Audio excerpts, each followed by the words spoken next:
Well, good morning, my lovelies, and welcome to a very overcast, very wet,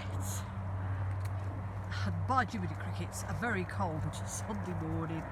I hope you're all feeling well. So I got up this morning feeling quite festive. It's took me a long time this year to feel quite festive. I'm usually starting sort of October time, but this year it's took a long time. I think it's because I've had a lot going on this year. There was a lot of changes that were going on, and you know, sometimes you can't get into the swing of things, can you?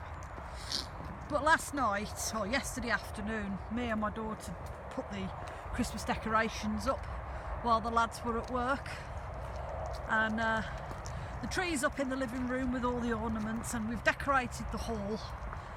We've just got the kitchen to do this afternoon, and then our deckies are up for Christmas. But I had a bit of a thought while we were doing that. You know, the origins of Christmas and the different things that symbolise Christmas, because we've all grown up with it. You know, Christmas trees and Yule logs and things like that, but nobody sort of really knows how they came about. I mean, as a child growing up, you know, we had Christmas, we had a Christmas tree, and it was always surrounded by Christianity. But as I've been on my pagan path, you learn that no, it isn't a Christian thing, because the buggers pinched it off us. It's a pagan thing. So I thought, hopefully, in the run-up to Christmas, we could take each kind of iconic symbol, shall we say, from the Christmas festivities, and we could have a look at them and try and decipher where they came from originally and their meanings behind them. So today I thought, being we put our tree up yesterday, that we're going to go and have a look at the iconic Christmas tree.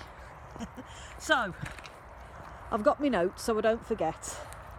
It says that we've always known Christmas trees, whether they're real or artificial. As children, we help decorate them. As adults, we put the decorations up. But where do they come from? What is the symbol behind the Christmas tree? So many believe the Christmas tree was made fashionable by Queen Victoria's husband, Albert, Prince Albert, who brought the tradition of decorating a Christmas tree over from Germany. And there are pictures of him and his family decorating a Christmas tree in Buckingham Palace. But Christmas trees go a lot further back than that. Come on, Lou. Evergreens were brought into homes to celebrate the winter festival well before Christianity was even a concept. The Romans decorated temples with evergreens to celebrate Satula, I do believe. I apologise if I pronounced that wrongly. And the Egyptians used green palm leaves to worship the sun god Ra. Bear with.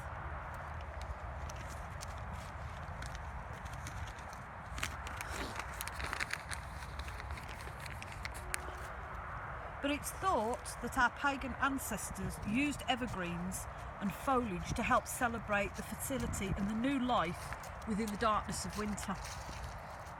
It's thought that our pagan ancestors brought in the trees into their homes to help keep the tree spirits warm.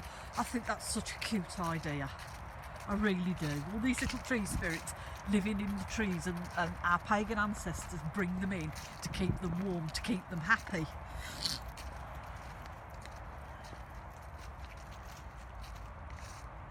Food and treats were hung on the boughs of the Christmas tree to feed the wood and the tree spirits. So they wouldn't be hungry. So not only have they been brought into a home to be warm, but they're also fed. And bells were hung on the boughs of the tree to let our ancestors know when the spirits were near. And a 5-pointed star was placed on top of the tree, a pentagon, to represent the 5 elements: fire, earth, water,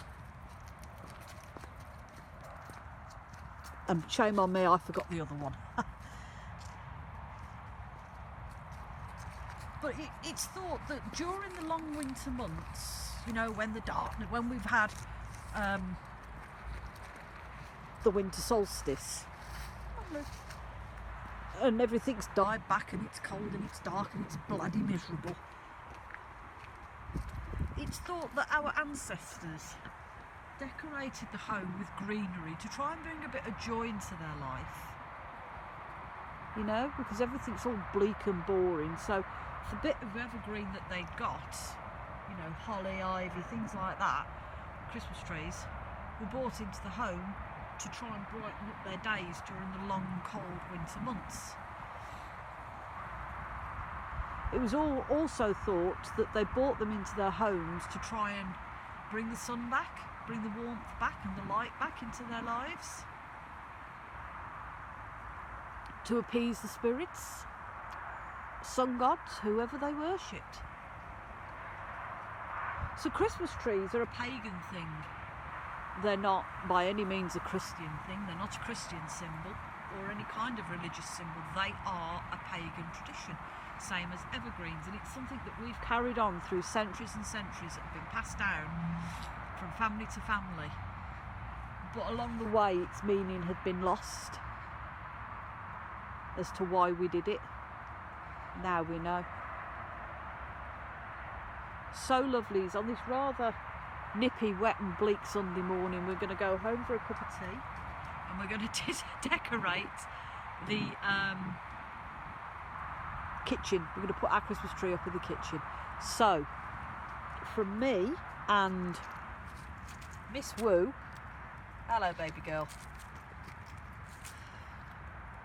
we hope you all have a very, very blessed Sunday. Please look after yourselves, and remember, if you're struggling, lovelies, do reach out. There's always somebody there that will help you.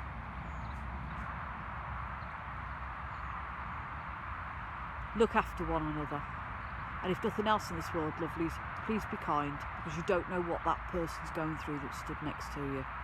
And as always, I'm sending you all much love and many, many blessings.